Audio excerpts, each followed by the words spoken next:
A flight from New York to Seoul was expected to last 14 hours. However, just as the plane started taxiing, an unexpected and unprecedented incident occurred.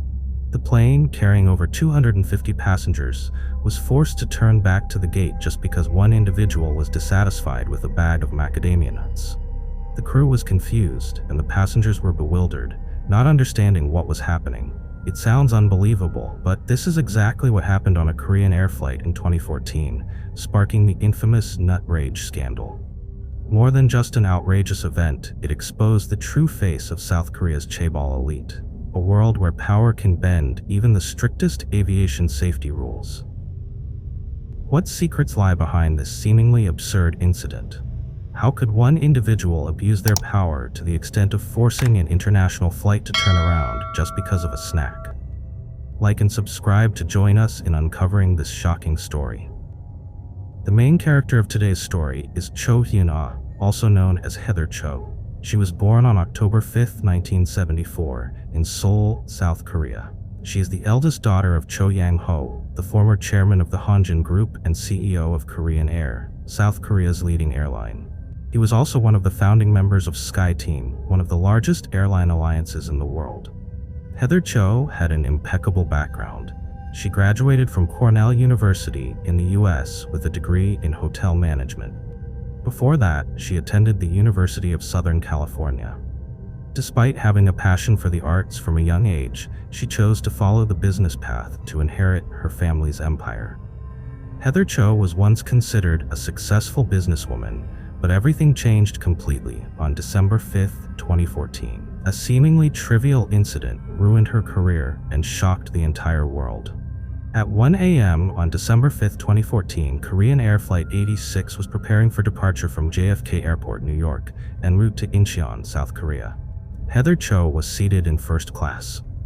As the plane prepared for takeoff, flight attendant Kim Do-hee brought her a bag of macadamia nuts as part of the in-flight service. A seemingly ordinary action, but it immediately triggered the explosive rage of the airline executive. Heather Cho threw the bag of nuts at the flight attendant. Her voice was cold, her eyes sharp. "Do you know where I am sitting? This is first class. Why are you serving macadamia nuts in a bag instead of on a plate?" Faced with Heather Cho's fury, flight attendant Kim Do-hee trembled as she explained that she was simply following Korean Air's regulations. Macadamia nuts must be served in a sealed bag to prevent allergy risks. But this response did not calm Heather Cho's anger. On the contrary, it made her even more furious. Heather Cho shouted, "I am the vice president of Korean Air. Do you think I don't know the company's regulations? I understand them better than anyone. Get the manager here now." Chief Purser Park Chun-jin realized the situation was escalating and immediately approached with the service manual, hoping to clarify the service procedure and de-escalate the situation. However, the moment he opened his mouth, Heather Cho cut him off immediately. Heather Cho ordered, "Not you. I want Kim Do-hee to bring the manual here herself. I want her to turn every single page so I can personally point out her disgraceful amateur mistake."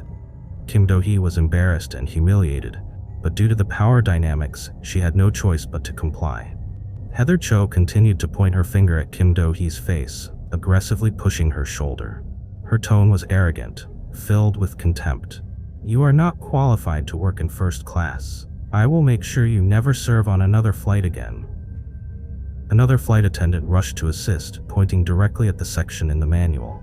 "Madam Vice President, according to the airline's food safety policy, macadamia nuts must be served in a sealed bag to prevent allergy risks." But this undeniable evidence only added fuel to the fire. Heather Cho shouted, "This rule does not apply to me. I am sitting in first class and I demand proper service. Do you even know who you are working for?" Shifting the blame from the flight attendant, Heather Cho turned her attack toward Chief Purser Park Chang-jin. She pointed at him, her voice sharp. "As the chief purser, why didn't you explain this rule from the beginning? This is your fault. Everything that happened today is on you." The situation escalated further. Heather Cho ordered Park Chang-jin to kneel and apologize immediately. The entire first-class cabin fell silent. The flight attendants exchanged anxious glances. No one dared to intervene. They knew all too well that defying the Cho family meant one thing: getting fired. Heather Cho's rage reached its peak. Without waiting for Park Chung-jin to respond, she grabbed the service manual and slammed it onto his shoulder.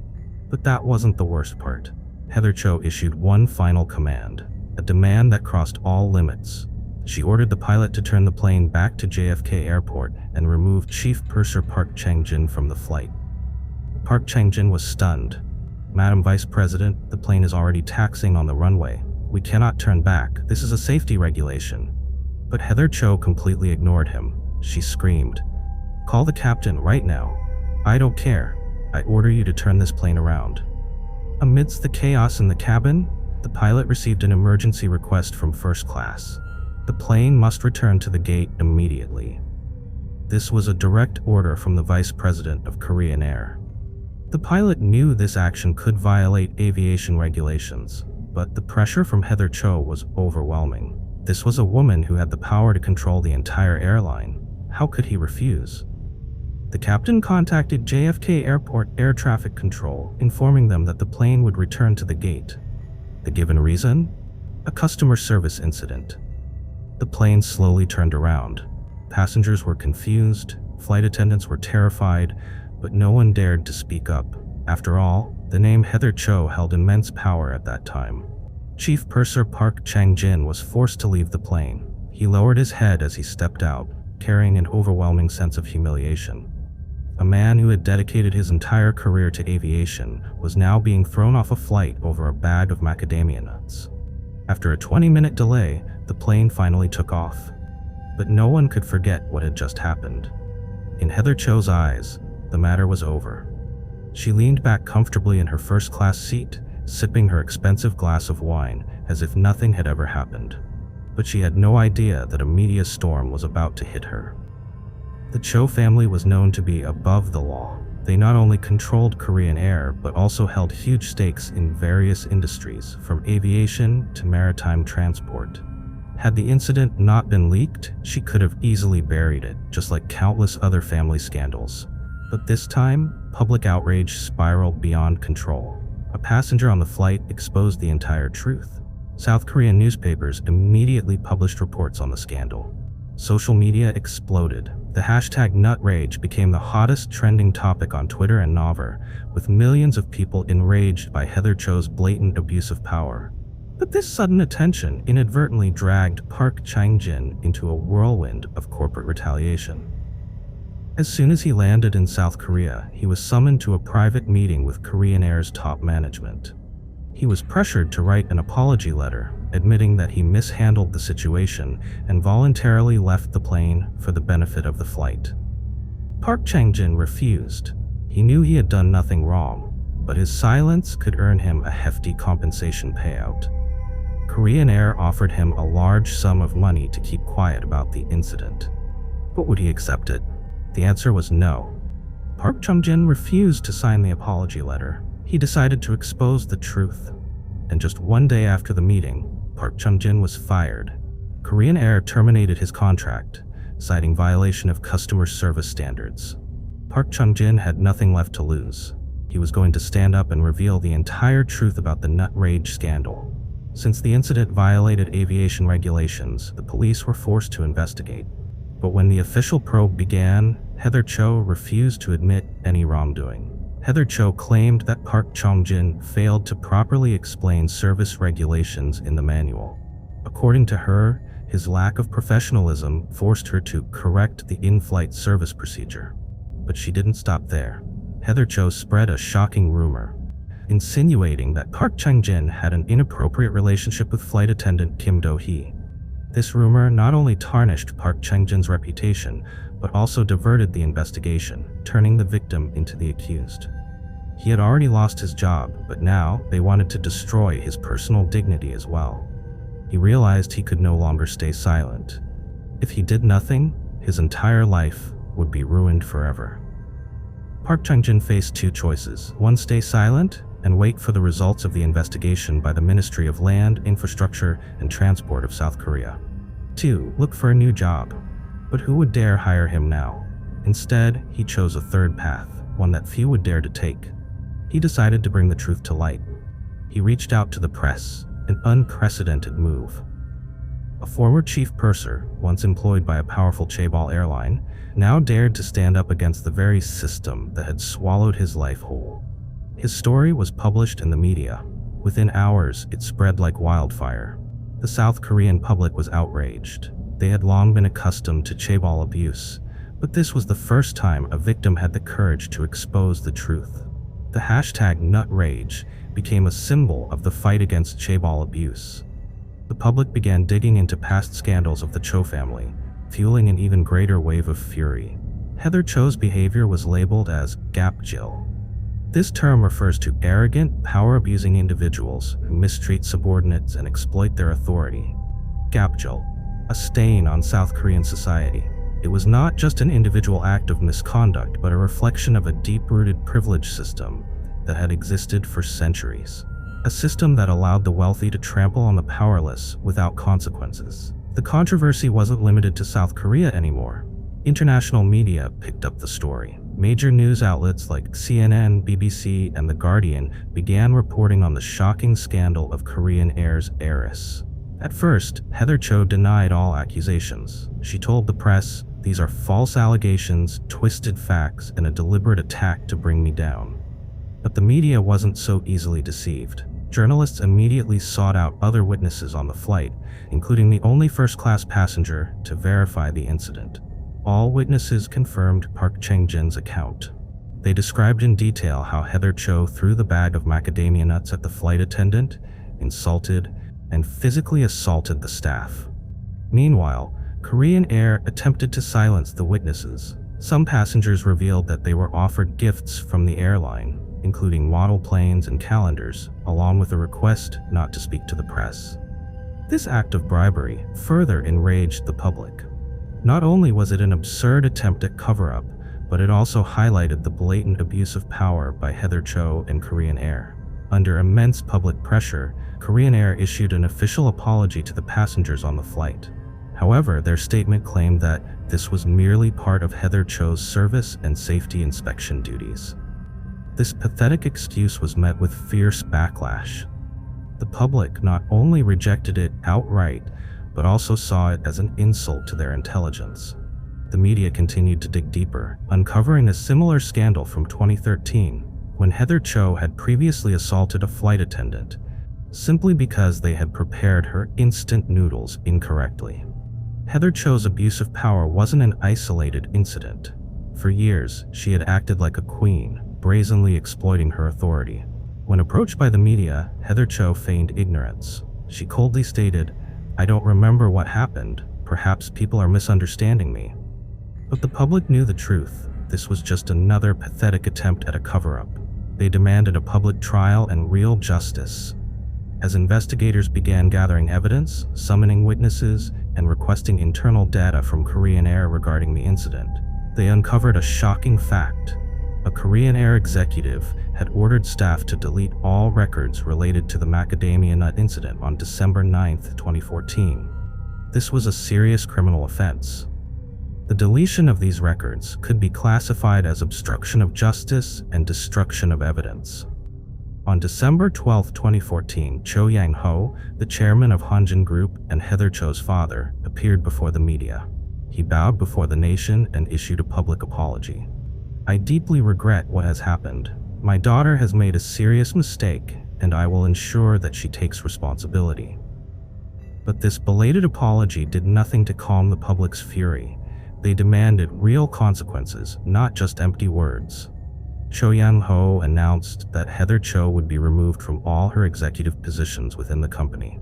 But people weren't convinced. Will she really be punished, or is this just a move to quiet the outrage? Shockingly, within a short period of time, Heather Cho returned to hold key positions at Korean Air, KL Hotel Network, and Hanjin Tour. The South Korean public realized that even when officially removed from the company, the Cho family's influence ensured that she still held power from behind the scenes. But this time, justice wouldn't let her walk free. On December 31, 2014, the South Korean prosecutor's office officially issued an arrest warrant for Heather Cho for violating aviation safety laws. For the first time, a Chaebol heiress was actually arrested before the entire nation. On February 12, 2015, the Seoul Western District Court delivered its verdict. Heather Cho was sentenced to 1 year in prison for endangering aviation safety. This was a serious crime, punishable by up to 10 years in prison, but the story wasn't over yet. Less than 4 months later, on May 22, 2015, the Seoul High Court suddenly declared that Heather Cho was not guilty of altering the flight route. Her sentence was drastically reduced. The court ruled that her punishment be reduced to a 10-month suspended sentence for 2 years. After serving only 5 months in prison, Heather Cho was immediately released. Moreover, she faced no additional penalties for her suspended sentence. She returned home as if nothing had ever happened. After being released, Heather Cho began appearing at charity events, attempting to rehabilitate her public image. She participated in volunteer programs at orphanages, reading books to children, patiently caring for them, and offering assistance. Her gentle, compassionate image was splashed across newspapers, with South Korean media heavily reporting on her repentance. But was this truly a change of heart? The public remained skeptical. Could a woman who once forced a plane to turn around over macadamia nuts really feel remorse? The answer was revealed in April 2018. Heather Cho's own husband, Dr. Chung Jae-sun, publicly exposed shocking evidence about her true nature. What seemed like a perfect marriage, spanning from 2010 and producing twin sons in 2013, was merely a facade hiding a horrific family tragedy. Her husband filed for divorce, fought for custody of their children, and revealed that he had endured domestic abuse for 3 years. Not only her husband, even their innocent children were victims of Heather Cho's abuse. The public was left in shock. A woman infamous for her in-flight scandal was now involved in a domestic violence case? Dr. Chung Jae-sun provided evidence to KBS News, secretly recorded video footage that revealed the terrifying truth. In one video, Heather Cho screams at her husband, "Get out of this world," before violently throwing an iPad at him. And it didn't stop there. In another video, she viciously scolded her children simply because they ate candy before dinner.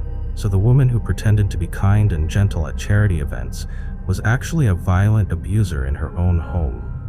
But Heather Cho didn't stay silent. She fought back. In an interview, she claimed, "My husband is an alcoholic with memory problems, and he is fabricating this lawsuit to steal the Cho family fortune." Both sides continued to present evidence against each other. But this time, the public knew exactly who the real victim was, and who the real abuser was. The custody battle between Heather Cho and her ex-husband, Dr. Chung Jae-sun, lasted nearly 5 years, becoming one of South Korea's most talked-about legal battles. In May 2022, the case finally reached its conclusion. The Seoul Family Court ruled that Dr. Chung Jae-sun would receive full custody of their twin sons, while Heather Cho would only be allowed to visit them twice a month and on holidays. The court's decision to strip Heather Cho of custody was seen as a harsh blow, confirming the severity of the abuse allegations. But what about Park Chang-jin, the man who dared to stand up against the powerful Cho family? What happened to him? In 2015, he won his lawsuit. The Seoul Western District Court ordered Korean Air to pay him 50 million won in compensation for his emotional and physical suffering. But this victory came at a terrible price. After taking an 18-month leave of absence for psychological treatment, Park Chang-jin returned to Korean Air, only to be demoted to economy class. From chief purser of first class, he was now forced to do menial tasks like cleaning the airplane restrooms, a silent act of retaliation from Korean Air. This was clearly a warning to anyone who dared to challenge Chaebol power. The oppression continued. He was ostracized by colleagues, surrounded by false rumors, and suffered from severe psychological distress, forcing him to take another leave of absence for treatment. In 2018, he sued Korean Air again. But this time, the court only ordered the airline to compensate him $18,000 without overturning his demotion. Had even the legal system failed to challenge Chaebol power? After years of failed battles, in 2020, Park Chang-jin finally left Korean Air. But he did not give up. He entered politics, determined to fight for workers' rights. Park Chung-jin's story raises a painful question about corporate culture and the unchecked power of chaebols in South Korea. What do you think about this scandal? Was justice truly served? Leave your thoughts in the comments below. That's the end of this video. If you enjoyed it, don't forget to like, share, and subscribe to follow more gripping stories. Thank you for watching, and see you in the next video.